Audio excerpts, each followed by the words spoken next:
Hey guys, it's Dr. Justin Marcagiani here. Today we're going to be talking about gallbladder function. Your gallbladder, what it's used for, fat digestion, indigestion, poor digestion, what is the connection? So gallbladder function and your digestion and SIBO, they play a major role.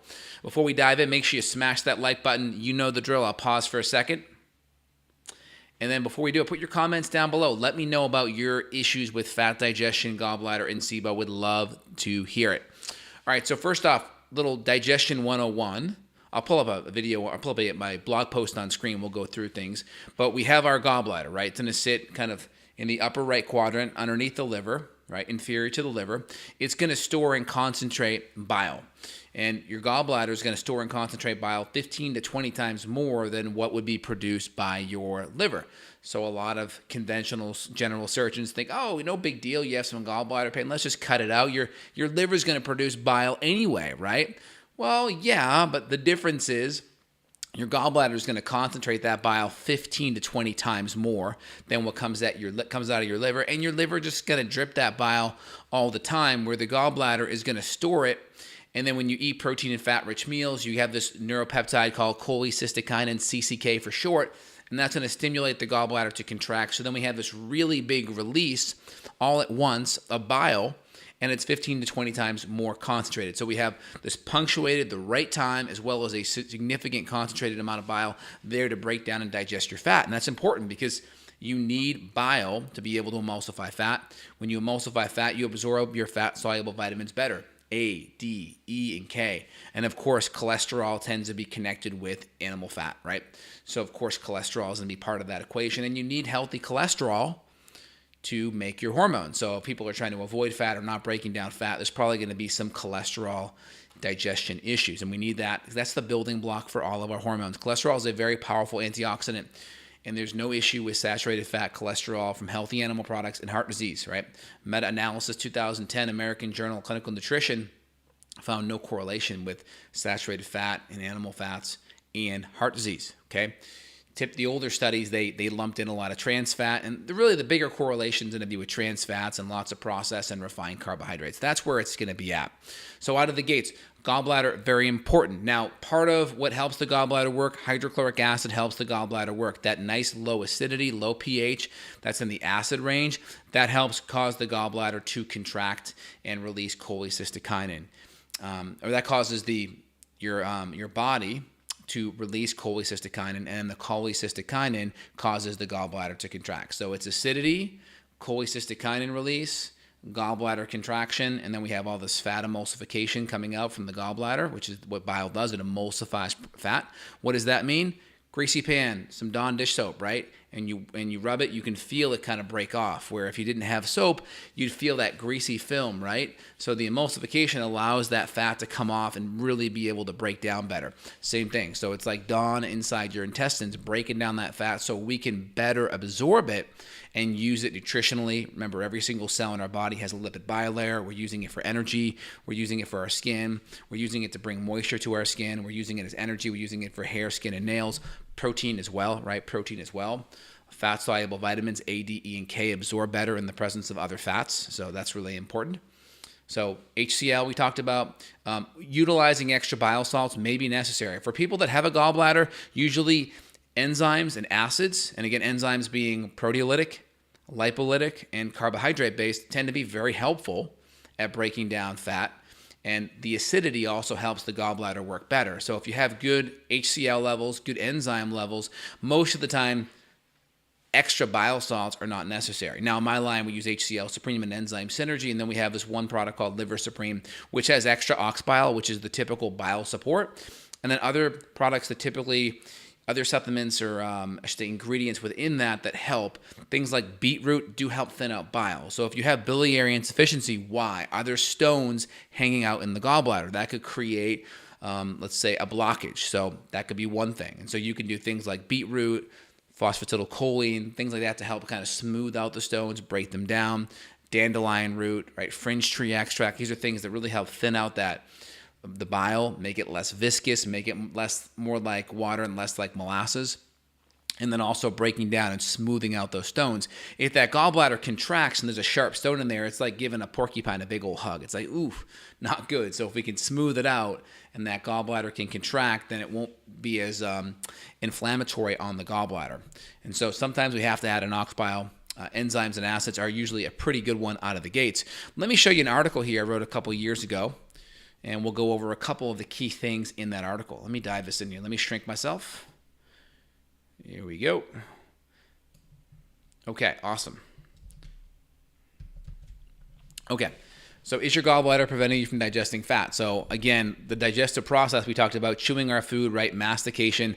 This gets a lot of our enzymes going in our saliva, amylase. It also starts getting the digestive phase moving. It starts getting enzyme produced. Your pancreas is getting primed up to make enzymes, also insulin. Then we start to make a whole bunch of HCl in our stomach, which then starts lowering the pH, right? Acidic pH is low. It's also going to take pepsinogen and convert it over to pepsin, which is a proteolytic enzyme. And that nice chyme, right? Chyme is all the mixed up food goes into the stomach and then into the small intestine here. And so the first thing that happens is that nice low pH will trigger cholecystectomy release, which will help the gallbladder contract. It'll also trigger the pancreas to make a whole bunch of bicarbonate to bring the pH from a nice acidic one to a more neutral one. And then the pancreas also makes a whole bunch of lipolytic and proteolytic enzymes. Trypsin, chymotrypsin, lipase, all that comes out, and then we start breaking everything down. Now, when we start having SIBO or bacterial overgrowth, one, it's common to have lower HCl levels. So it's, in essence, higher levels of pH. So the pH goes from a more acidic to a less acidic, okay? And then we're going to have less enzyme production and a lot of times less bile salt production. And remember, bile salts are also bile acids. So these acids are also antimicrobial. So think of like your disinfectant on the picnic table, right? That's your bleach. Well, your body kind of has that with these acids, and it kind of does that with HCl too. So these acids also make it harder for microbes to grow. So if we have less of these acids, bile acids and HCl, hydrochloric acid, well, we're also going to have less protein digestion, less fat digestion, but it's also going to create a feeding ground for microbes to grow because we don't have that natural disinfectant there. So, of course, first step, we talk about chewing your food, right? What does food chewing do? It increases the surface area, so enzymes, acids, and bile salt works better, right? Nice low pH, we talked about that. HCl helps bring that pH down, and it gets the enzymes going. Also, we talk about parasympathetic nervous system. So if you're in adrenal stress, if you have a lot of adrenal stimulation, high cortisol, a lot of adrenaline, or it could be low cortisol, but it's chronically stressed, that's going to keep you in that fight or flight state. And it may be harder for you to make enzymes, maybe harder for you to make good acids because you are chronically stressed. That's why fixing the gut a lot of times when there's a chronic issue, usually you have to fix your nervous system / adrenals and hormones before that, at least same time and or before that. Again, we talked about cholecystectomy, and this is stimulated. It's almost like a neuropeptide, right? Produced by the intestines, and that helps the gallbladder to contract. Really important. Secretin, right? Compound made of 22 amino acid. This stimulates our pancreas to make a whole bunch of enzymes, which helps break down proteins, and also it helps with bicarbonate, which brings the acidity up, right? If you don't have good pancreatic function and you're not making bicarbonate, you can get a peptic ulcer. Because peptic ulcers are typically going to be right in that first part of the duodenum in the small intestine. You get an ulcer because that acidic food in the stomach isn't being brought up to a more neutral pH. And so if you're doing too many HCLs, that's why I always recommend keeping the HCLs below 3 to 4 grams, unless you're working with someone professional, to make sure you aren't overdoing it on the HCLs and causing an ulcer. And of course, indigestion on the gallbladder could be bloating, it could be gas, it could be indigestion, it could be nausea, it could be like this rhomboid shoulder pain, especially with fatty meals. And that could be intensified if it's a gallstone and that gallbladder contracts, right? You hug the porcupine, then you could have a lot of pain in that area. All right, blonde color stools floating, blonde or even clay color stools. A lot of excessive wiping, right? Because the wipes are, because of there's more fat in the stool. So if you notice a lot more like skid marks on the toilet seat, or just a lot more wipes, you should be able to get your that area, your rectum, clean within 3, maybe 5 wipes max, but closer to 3 on average. And if you're using a whole toilet paper roll, it's because there's just too much fat in your stool. And it could be you just had a lot of fat. Sometimes you see it a lot with like a lot of MCT oil in your coffee, because coffee's kind of a laxative, and then MCT can have a laxative effect. So sometimes you see it there, but it shouldn't be happening with your regular meals. And again, food allergies are a big cause of gallbladder issues. Of course, all the grains are a big one, right? But some of these are really interesting. Eggs, pork, onion, turkey, milk, coffee, oranges, corn, bean, nuts. I've seen some of these. Now, most of these get removed in a paleo template, but some don't. And of course, medications like hormonal issues in women, like there's like if you ask any general surgeon, it's a little crude, but they always say it's the 3 F's, right? Female, fat, and 40 is what they say in general surgery of the people that get gallbladders. And why? It's almost always because there is estrogen dominance, right? And so birth control pills can cause that. Estrogen dominance will cause your bile to thicken. Turn this off here. Estrogen dominance will cause your bile to thicken. So birth control pills and or estrogen dominance. And then, of course, if there's insulin resistance, that's going to cause more hormonal imbalances and more inflammation. And guess what? Does inflammation cause things to stick together more or be more loose and open? Well, it causes things to stick. And so that's another one. So then if you're carrying a little bit more weight, you have a lot of insulin issues, you have some estrogen dominance like most women do, then that can set you up for a big issue. And then if you get caught into that craze of being low fat, well, guess what happens when you're low fat? When you're low fat, meaning in fat consumption, is you don't consume fat, so your bile is not being stimulated to be released because your gallbladder contracts in the presence of fat. And if you're not eating fat, that bile doesn't contract. So what happens to that bile? Over time, crystals can form due to the lack of contraction. So a lot of women have, men too, but more women kind of get into these yo-yo diet or fat crazes, and they cut fat. And when you cut fat, bile salts can crystallize, and that can create a stone. And then when you suddenly eat some fat one of these days, boom, you hug that porcupine, right? That gallbladder contracts around that sharp porcupine in the gallbladder, and that can cause problems. And so, my line, we use a couple of products. We use Liver Supreme, which is a really good one that has a lot of these ingredients in here. Dandelion, fringe tree, taurine, right? Phosphatidylcholine, beetroot, using good HCl, using good enzymes, and also fixing SIBO. Sometimes H. pylori is a big thing. Sometimes it's a combination of food allergies. There's a lot of different potential causes that could be at bay. So you really got to look at it and really individualize it for the person. So hope that helps. I hope you enjoy this kind of view when I pull up an article like that. Hope it resonates with you more. So in general, if you have gallbladder issues, it's very rarely the gallbladder by itself. It's almost always maybe an acid issue, maybe an enzyme issue, maybe SIBO, maybe H. pylori, maybe a parasitic infection, maybe you're chronically stressed and your sympathetic nervous system's overreacting, and that's preventing you from secreting enough acids and enzymes. Maybe you're eating on the go and you're not chewing your food up enough. Maybe you're drinking too much water, right? There's a lot of variables. So kind of in functional medicine world, when I sit down with a patient, I kind of have my list of all these things that I have to cross off. And that way I don't ever miss anything. But when you're doing it for the first time, it can be a little bit overwhelming. I get it. I've been there. All right, so if you want to dive in and reach out to myself or my colleagues, we're here to help you out worldwide. Feel free, click down, link below. We're here to help you guys. You guys can schedule down below. If you enjoyed the video, thumbs up, comment below, share it with friends and family. I really appreciate it. All right, let me dive into a Q&A topics here, guys. We'll switch gears. How to get bile salt? What remedy or supplements can we take? So best bile salts are going to be ox bile is a wonderful type of bile salt. You can also do extra lipase enzymes as well. So, plug for my line, Liver Supreme is the product that I formulated that has it has ox bile in it, but it also has bile support. So it has biliary flow support. So it has beetroot to help thin out the stone. It has phosphatidylcholine and taurine to thin out the stone. It has dandelion, which helps as natural anti-inflammatory. Also, taurine, phosphatidylcholine, fringe tree, artichoke root, all excellent. There's other herbs that can be used. One's called stonebreaker, and it's very good at gallbladder pain and gallbladder inflammation. We'll throw that in there sometimes as well.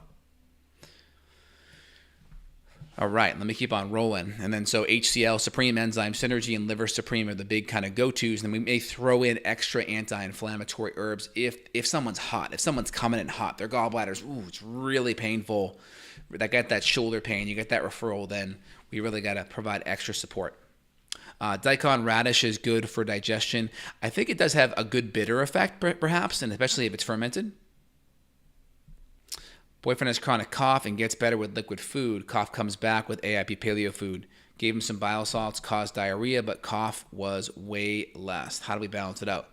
Take HCl enzymes too. Yeah, you could definitely take some enzymes. You may not need as much bile salts. If he's feeling better with liquid food, there's just a lot of indigestion. So you got to fix the reason why the gut's stressed, but using some kind of an elemental or a soup or stew-based diet for a while, I think would be a good part in healing, because you're just using cooking as pre-digestion. So you're using the cooking to take stress off the gut and to still be able to absorb the nutrients, and then just figure out the enzyme, acid, and bile salt balance. Probably lean more on bile salts and enzymes and less on acids. Good question. What's the best resistant starch on a low-carb diet? You can always play with unripened banana or plantain flour is great, especially if you're trying to be more paleo or autoimmune. And then you could do a cooled potato starch is another one that you could do. What are the best grain-free flour options? Thought banana flour, lupin flour, psyllium husk. Thank you, big fan from England. Oh, awesome, thank you. So on the AIP side or paleo side, you can always do tiger nut flour. You could do, I think Anthony's cassava root flour is excellent. So cassava / tapioca. And then tiger nut's another good one. And then you can always look at any of the nut flours if you can do it, whether it's almond or coconut flour, could be other good options. If one is constipated during low carb with veggies, taking HCl and enzymes, but not going like I should, movements are skinny, anything I could do to bulk up the movements. So I would just say make sure your foods are cooked pretty well. Make sure your foods are cooked pretty well. Make sure nothing's raw. Make sure you're chewing it up really well. And make sure you are, I think that's pretty good. I would just play around with maybe adding some starch in there or changing the macronutrient composition with fat and protein. But I would just make sure your foods are cooked up really well, especially the carbs, and they're broken down and really easy for you to digest. Yeah, you're totally welcome. What do you suggest for a colon screening test just to make sure all is okay? So it depends. Like, do you have a history of cancer, right?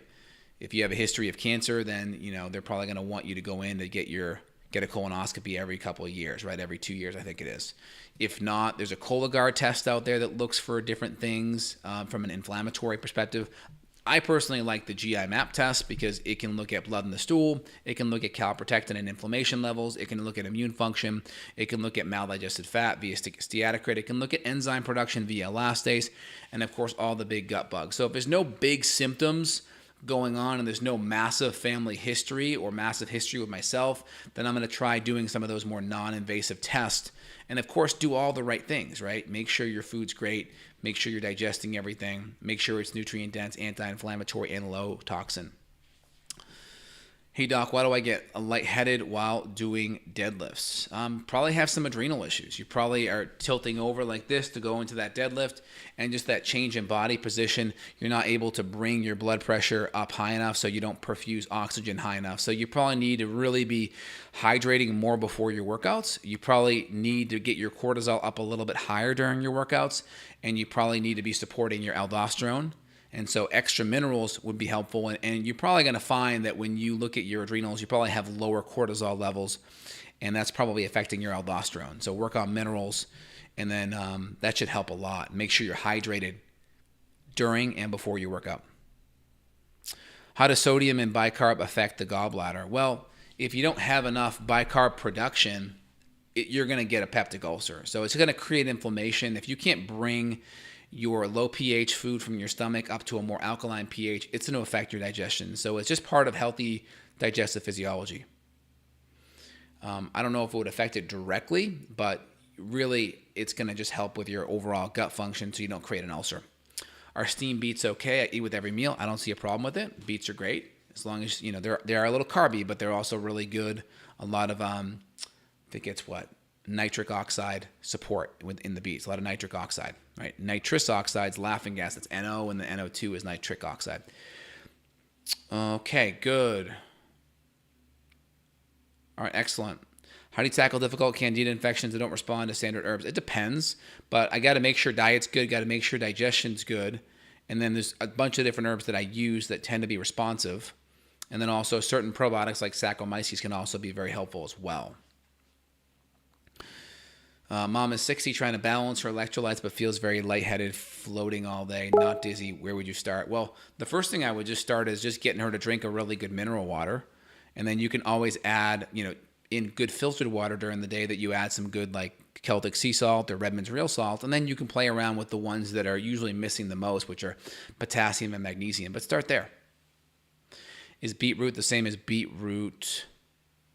juice powder?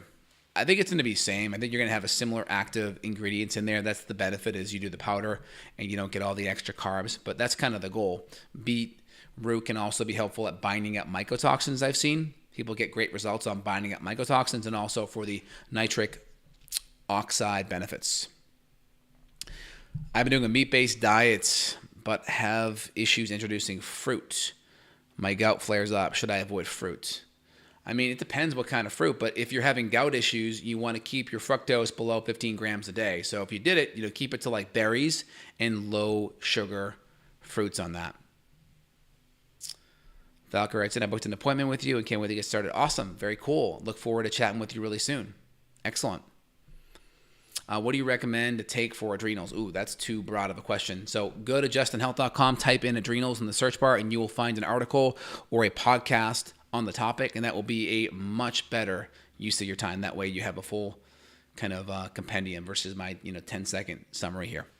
All right, y'all, hope you enjoyed it today here. If you have any digestive or gallbladder or digestive issues on the SIBO side or gut infections, feel free to click down below. I'm here for y'all. Hope you enjoyed it. Thumbs up, share with friends or family. Glad we had this sesh today. You guys have a phenomenal day. Take care. Bye.